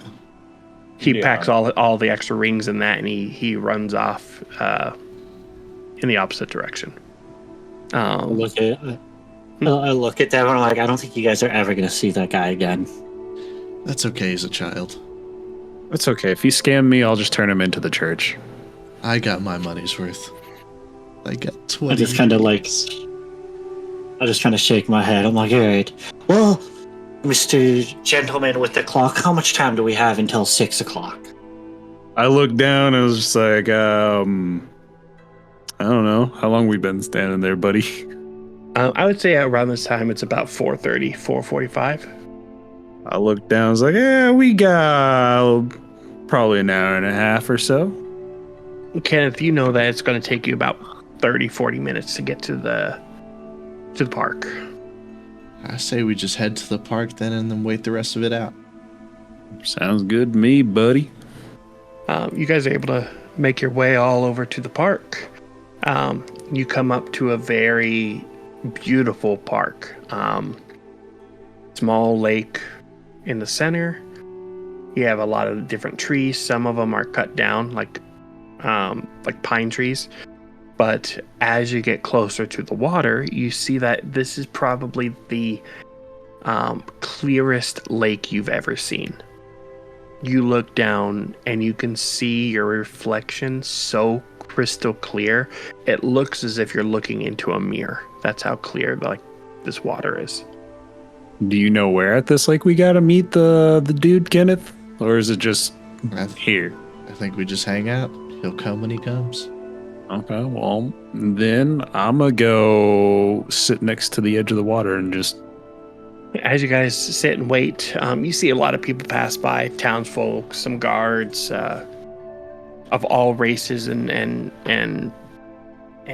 cultures. You see, again, predominantly elf town. You see a lot of elves. You see some halflings. You see a couple of dragon folk walk by. But as the time gets closer to 6 o'clock, you see that the park starts to dissipate of all of its residents. They start to walk off, and you see one lone person with a handkerchief over their face. He walks up to you, Kenneth, and he places a hand on your shoulder and says, 3 fingers waiting for you. They take me to him. He looks around, makes sure no one's watching, reaches down on the ground, and pulls up a metal ring, revealing a passage. After you. I stop for a moment and I ask if my squad can come with. Yeah, we were expecting them to come with as well. All right. I whistle to get the boys' attention and tell them to follow on in. Oh, I guess that's the cue. Let's go on, Darren. And I walk on in with them. You guys make your way down the stone steps underneath the ground. You see that the mysterious person behind you closes the entrance. The hallway, the narrow passageway is very dark. You see all of a sudden a bright light coming from behind you. The mysterious person has his hand lifted, like out in front, with a flame being produced from it, which is able to light the way for you. You follow the narrow passageway. There's no turns, no nooks, no crannies to hide or do anything special in a runaway. It's all one route. You see it circle around, and you see, like, in front of you, small drops of water coming down, indicating to you guys that you're underneath the Mirror Lake at this point. You spend a good 15-20 minutes traveling through this narrow passageway, coming up to an opening, revealing a large circular chamber. Inside, you see a lady sitting in a nice red leather chair, with white wavy hair, tight in a ponytail, bright red eyes, surprisingly with a cheerful face, and you notice that she has some freckles on her cheeks. And as you look at her left hand, you see that she has 3 fingers. 3 fingers. As we walk up to her, I pull the book out of my bag and hand it to her. As you pull the book out of your bag, as you reach into your bag, you see the 2 people standing next to her. One of them raises a sword right away. The other one holds out their hands, and you start to see them glow. She stands up nonchalantly, waves her right hand, and you see them put their sword away and their hands stop glowing. She says, now, how is that a welcoming to our special guest? She looks at you and she's like, straight to business, I see, Kenneth. You know how I like to do it. Oh, do I ever. She reaches out her hand, her left hand that has the 2 missing fingers. You notice that it's her ring finger and her index finger are partially gone. And she holds out her hand, waiting for the book. I place it in her hand and ask her what she can tell me about this. She looks at the book. She looks at you and she starts flipping through it. Well, it does seem genuine. And you really got this out of that tomb. Who would have thought that Lorthos the Tidemaker would have been hiding in that tomb for all these years? You see her start flipping through the book. Unfortunately, there's not much I can tell you about the book until I have some time to decipher it. However, you see her reach down. As she's looking at the book, she reaches down into her pocket, pulls out a small bag, and hands it to you, but still looking at the book. I grab... I open the bag. How much we got here? How much is this book worth? Oh, the book is only valuable to people that know of its existence. And you see her start flipping through the pages. But that's not what I paid you for. I paid you just to retrieve it for me, as was our deal. And she looks up, she's like, there's a little extra in there for you. I gave you a 20% bonus. And inside is 60 gold. Let me just add that to my inventory. He says, I wasn't expecting it to be written all in this text. But from what I'm getting, it does seem genuine. She closes the book with force, sits down and says, so, have you found Withermore yet? Or are you a non-believer like everyone else? I'm no schmuck, and you know that. However, I don't think we found anything of note. We just got back from, Lake Forsona, and there we encountered a little bit of what seemed like something, but I don't know if it was much. You've done your part. You did what you said you were going to do. Are you going to join my guild now? You know, with my guild comes protection and access to goods that you wouldn't get anywhere else. I'll tell you what, if joining the guild gets me access to whatever is in that book, I'll consider it. You know what comes with having to join the guild. You remember, don't you? You have to give up. I look down at my hands, and I tell her, if you can point me in the direction of where exactly Withermore is, for sure, then I have no problem doing that. As you say that, you feel a hand grasp the back of your neck. Do you think you're being funny, telling me to point you in the right direction? And you notice that her pointer finger is missing. I giggle a little bit. And I'm like, oh, well, hey, I didn't mean it like that. You know what I meant. You know what I meant. You know why these particular fingers are missing. You have the other one, don't you? She looks at you. She gives a nod of her head to the guy behind you to let go of you. You feel your neck be released from this guy's grip. She says, that I do. However, that does not change the significance of what these fingers represent missing. Watch your tongue next time. But yes, I could point you in the right direction. You're aware of the town of Withermore, correct? I'm aware.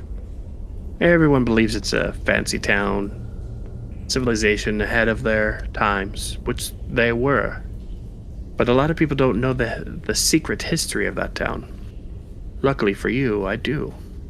She sits down in her chair. She looks at each of you. She says, that town was ran by a very dominant king. The king was a fair and just ruler who had the world's most advanced, who have never seen defeat. They were led by a very powerful general. And one day, that general was the demise of that. Now, I don't know the details of what happened or what caused it, but that general was the reason why the town disappeared. You find the general, you might find the town. My eyes go wide a little bit. I'm like, and do you by chance have any idea on what race the general would have been? Unfortunately, I do not. All I know is that the general and everyone in the town were called the Withermites. Withermites from Withermore. This general was feared amongst.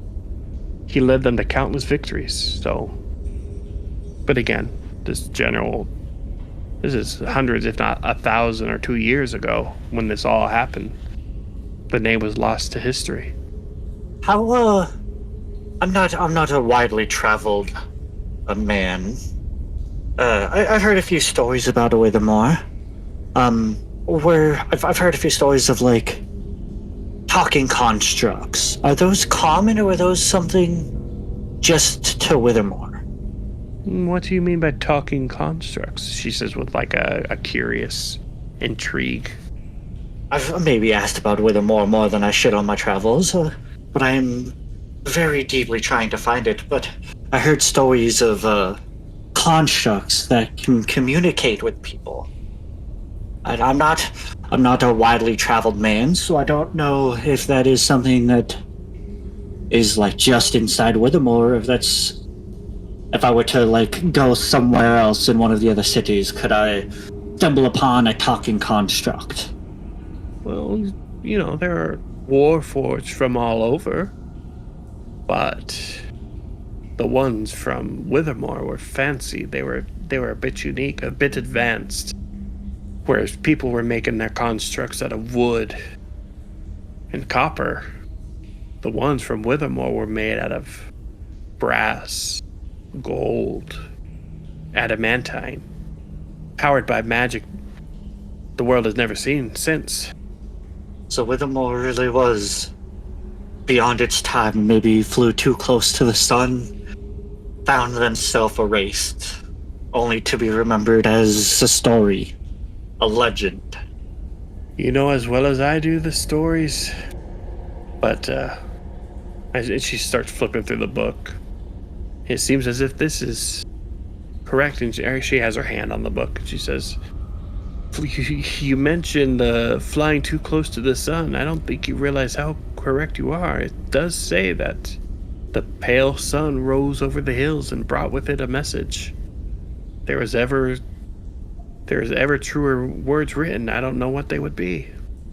She looks at you, Kenneth, and she says, if you find me Withermore, that prize you got just for this book, I'll give you 100 times that. Sounds like a plan. You see her look intrigued in the book again. Would I have to join the guild if I wanted to take a look at the book? This book? I myself haven't actually gotten a chance to read through the book. I skimmed through it and skimmed one of the passages. They were talking about kids going to the well to make a wish to find treasures and riches, only to go back to find their parents nowhere to be found in the town. Unfortunately, there's not much more that I've seen so far. How about this? Give me about 2 weeks' time to decipher the whole book, and I will make a copy for you. Fair? And what would you want for that copy? Just call it a favor that you owe me later. I give a little, do a little bit of a hesitant, take a deep breath. I'm like, okay, I can accept that. What is one more favor? Perfect. Ubius. And you see her do a slight clap. The guy next to her that had the sword pulls out a scroll and unravels it. You see a lot of bloody thumbprints. She says, "Here, darling, I need you to give me a print, if you don't mind." And you notice near the top, some of the bloody thumbprints, some of them have disintegrated or have ash, they burned away, but the whole parchment is intact. She says, once I claim my favor, it's all done. Your debt is paid. All you need to do is prick your pretty little thumb and press it on, and I will call upon you like I did Kenneth.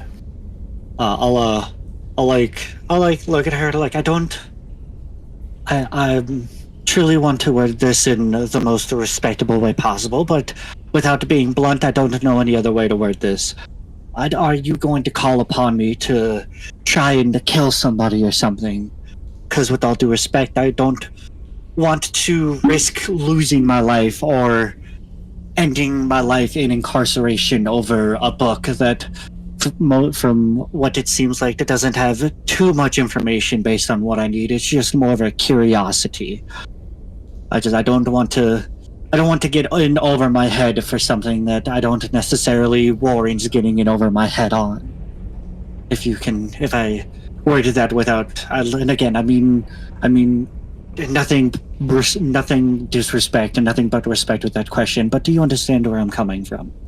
Oh, I understand indeed. It's not wise to make deals with ones where you don't know of the outcome. I get it. If you change your mind, come back in a couple weeks. Give me your thumbprint and I'll give you the book then. You don't need to make the deal now. Sit on it, think about it. I respect that option. That is what I will do. When you have the copy made, and by no means no rush. Like I said, it's just more of a curiosity of mine. I don't necessarily believe that it is something that needs to be done. I mean, who knows? Maybe when you have the book, I have something that I can offer in a trade versus offer in a favor, if that's something that you would want to discuss later. I am a lady with interesting needs and tastes. If you could find something that's equally valuable to me, we'll make a trade. What about you, big guy? Would you like to make a deal? I don't know if I want to make a deal with you, lady. I'm just kind of here as the shield in front of these two guys when things get hairy. She looks at you. Understandable. The last bit of information I can tell you is that Withermore says it was near a giant lake. A waterfall, to be precise. It says water that is falling. The closest waterfall is over by Lake Forsona. What a coincidence. That indeed, that's why I sent you. Now, are you going to keep wasting my time, or are you going to head out? And you see her sit back down and start flipping through the book. I have one more question before we leave, if you don't mind, my lady. I know you reached out to my friend Kenneth here. If on our travels over the next few weeks, if I find something that may interest you, would you just want me to hold the information until you reach back out with the copy of the book? Or is there a way that I can schedule a way to either talk to you or come and see you if I find information that may be urgent regarding Withermore? You see her stand up. She walks up to you. She's very tall. She's taller than you. In fact, she is almost as tall as Oakfox. She's a very tall blood elf. She looks at you, gives a smirk, plucks a single hair from you, hands it to the person that had the glowing hands. We'll be in touch. A nod and say, we shall take our leave, and I turn to head out. I say we get pretty close to ending this. Sound good to you guys? Mm-hmm. Sound good to me. You're able to make your way out of the tunnel from whence you came. Is there anything that you guys would like to do in Northwich tonight or the next day? I don't think so. Not that I know of. I mean, everyone good on supplies? Mm-hmm. I think so. Probably get some more rations before we head out. Yeah, I guess so. That'd probably be it. Just stocking up on general items if need be. I'd say you guys are able to find the town's like a little inn for a couple copper each. It's not the most extravagant room, but it is a room that gets you guys through the night. You're able to do full rests the next morning. Sorry, if you guys don't want me to speed rush this thing, if you guys actually want to do something in the town, please let me know. No, but I do want to talk to them when we get into the tavern. I'm not actually going to say anything, and this conversation is going to be really weird because it's not going to be able to have all three of us in at the same time. I'm going to use my the mind speak thing. Warlock, and I'm just going to first thing I'm going to say to the both of them is just don't say anything out loud. We're going to have a normal conversation out loud, just talk about our plans, like what we plan to do tomorrow, normal conversations. And so I'll start up outside conversation, and I don't really want to actually roleplay that one, but outside conversation is just going to what supplies we're going to want to get, other stores we may want to check out, just stuff to do in the town for a few days. But in my mind speaking that I'm having with them, I'm saying things like, so, do you guys remember what materials the constructs were made of for Silas? Shit. I mean, since I interacted with the one, would I be able to know if I did a history check or something? Make a history check. 6. I think you're more intrigued by what it was doing versus what it was made of. You do realize it was made by a very unique metal. I'll just say that. I was just I don't really remember too much, but it was unique. Kind of like the fact that she said most constructs are made of wood. Constructs from Withermore were made of adamantine or rare metals. She was very intrigued when I mentioned a caulking construct, which I haven't seen anywhere else. Granted, I haven't been too far, but it is a special construct. Now, the question is Silas the general of Withermore, or was Cyrus the general? He did mention being in the army. I don't. Can I do a history check to see if I remember like what position he mentioned being in the army? If he just mentioned that he was part of a regime. No role necessary. You remember that he's just specified that he received that tattoo when he was in the army. Okay. He didn't give any specific. Yeah, no specifics. And another thing that I mentioned out loud is like, we also, while we're in town, we need to try and find a nice red wine for our friend. Don't say his name out loud, but yeah, remember guys that we were given to go and try and find a nice red wine. And then other things that go on in our through the head is, so what are you guys thinking about this? We passed the waterfall. There was the crater. I am now more confident that the crater was part of Withermore, and the things I found were from towns in Withermore. It now just, we need to find out what the field or what was it, did I write it down? Did I not put that? Hold on, where is that? The Grove of Requirement. Does that play into the Withermore tale? Do we think Silas is part of the town or part of the reason there was no longer a town? What are your guys' thoughts? Well, I think he's probably part of the reason why the town's not there. And I definitely have a feeling the Grove of Requirement has something to do with his secrets. So we have a few weeks, at least until I need to decide. Also, what do you guys... And I look like directly, I look at Kenneth, I'm like, is it worth the favor to get a copy of this book? Probably not. All we know about the book so far is that it's just the story and nothing else. So I think we got all of our use out of it, unless she tells me otherwise. No. Well, I think we might just need to befriend Cyrus a little bit more and see if we can pry some secrets out of him. And that red wine might help. So we'll add that onto our list of things to go and do tomorrow. I want to pick up 10 days of rations for our travels out and about. We'll try to pick up that red wine. I do want to try and get a little bit better armor if I can find something. But other than that, I don't really have any necessities. I don't carry a weapon, and I don't usually use heavy armor. I do want to get some more spell components. I'll probably buy a few bags of just common spell components. I think I should be good on most of my miscellaneous stuff. I mean, just the rations and the red wine for me. It's good to me. I would say that you guys, out of game, you guys that do spells, you have all your basic stuff.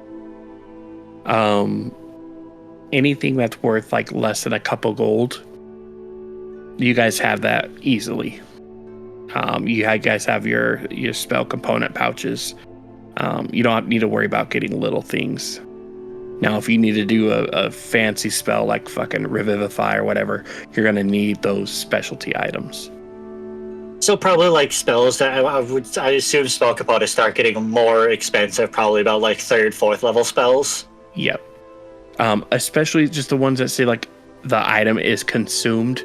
Those will be the ones that you need to replace. Makes sense. I will give you your first like spells worth, like as long as nothing super crazy, just fine. But like for Revivify, if you guys get that, you will need to get like find a diamond of that value in order to use it. The fucking copper wire or the ash or the charcoal, whatever little things like the salt or holy water, that's no big deal. You guys can acquire that on your travels without stress or hunting it down. Sweet. Okay. We'll say that when you go to your whenever you guys go shopping in town or whenever you visit a town, you restock up on the very minor things. Except if it says it's consumed, then you'll be like, hey, I need to get XYZ. But if it's not consumed, you'll always have it. And then as I'm having this conversation with these gentlemen, I have a thought.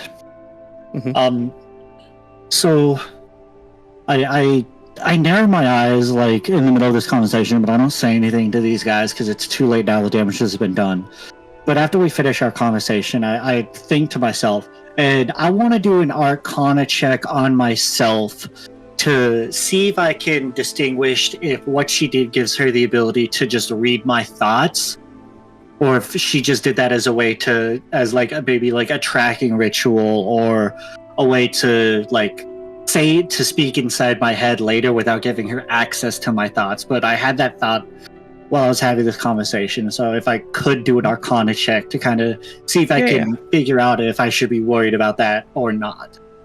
Yeah, I would say go ahead and give an Arcana check. Flat, no added bonuses, like no advantage or anything.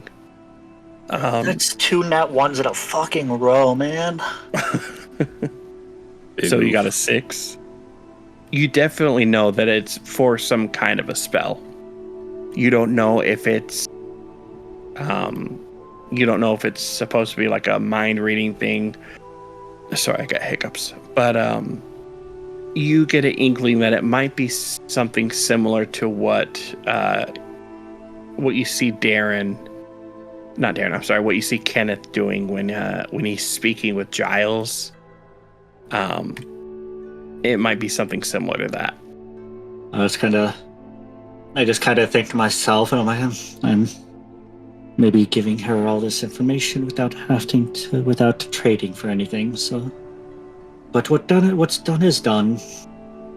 I'm like, so does anybody else? And I'd put this in their heads. I'm like, does anybody else have anything to say, or shall we take our leave for the night?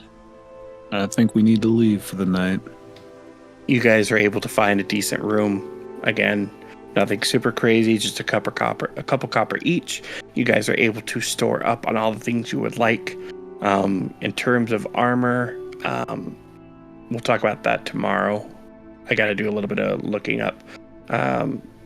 As a warlock, I don't know what more you would need. As of right now, as far as like spell slot, like the spells I have, they're all just basic materials. And then you wear like what, light armor? Okay. I would try to look for studded leather armor to give me a little bit. I think it would give me like, depending on the price of studded leather armor, because it would only give me one more. I think it would only give me like one more armor class. Okay. We'll try to. I'll let you know if you get it tomorrow. If you have enough gold to cover it, I'll let you know. If not, we'll try to figure something out. Is there anything else you guys wanted to do in town, or do we leave it with you guys are on your way back? Trying to find a red wine. Just give me a D20 roll. If it's 1 through 7, you get a very cheap red wine. Oh, I'm sorry. If it's 1 through 5, it's no wine. 6 through 12 is like a cheap wine. 13 to 20, you get a good wine. Since we're all looking for this wine, can I roll with advantage? I will give you advantage. Well, 13 on that one, and 4 on this, so 13. You're able to find a middle-class wine. Not too cheap, but not super fancy. How much does it cost me? Total of 5 gold. All right. I'm sorry, not 5 gold. 3 gold. All right, and how much would 10 rations cost me? 10 rations, you're looking at about 2 or 3 silver. Because you're just getting like beef jerky or dried meats or enough to sustain you for the day, but not like fancy meals. If you would like bigger fancy meals, you're looking at about 2 or 3 gold. I'll spend 2 gold to get like 3 fancy meals, just so like I don't always have to eat rations. You got it. So we'll say in total, you spend 5 gold and 3 silver. And that gets you the wine as well. Add rations here. You guys are on your way back. Are you guys going straight to Lake Forsona, or are you going straight to Cyrus's? Cyrus's, I guess. Since it's before. Yeah, we'll head to Cyrus's on the way. No, so they're all on the, like, you'll hit Lake Forsona on the way. You have to hit Lake Forsona first, and then you make your way back towards Cyrus's. But you don't have to stop at Lake Forsona, if that makes sense. I guess it would depend on like the time of day when we get to Lake Forsona, because I wouldn't mind like camping near water again. So if it's like towards the end of the day, we'll camp. If not, if like we manage to get everything done and we get out of town by like 10, and we reach the lake at like 3 in the afternoon, then maybe not stay for the rest of the day. But I know it's about a day's travel from. Or like a day and a half from the town to Cyrus's. I'd say it's going to be about 9 hours of straight travel to get to the lake, and about 15 hours to get to Cyrus. Yeah, so we'll stop at the lake then, or at least I'll suggest stopping at the lake. That's what we'll plan on. So right now, you guys are all done. You got your red wine, you got your rations, you got your you dropped off the book to get 3 finger off your back. You have the potential to get an extra copy of the book. What else? I think that's about it. But you got a little bit of history of a little bit of the history of Withermore that not the average person is aware of. But yeah, next session you'll be on your way back to Lake Forsona. Hell yeah. All right. Next one should be a little more interesting than this one.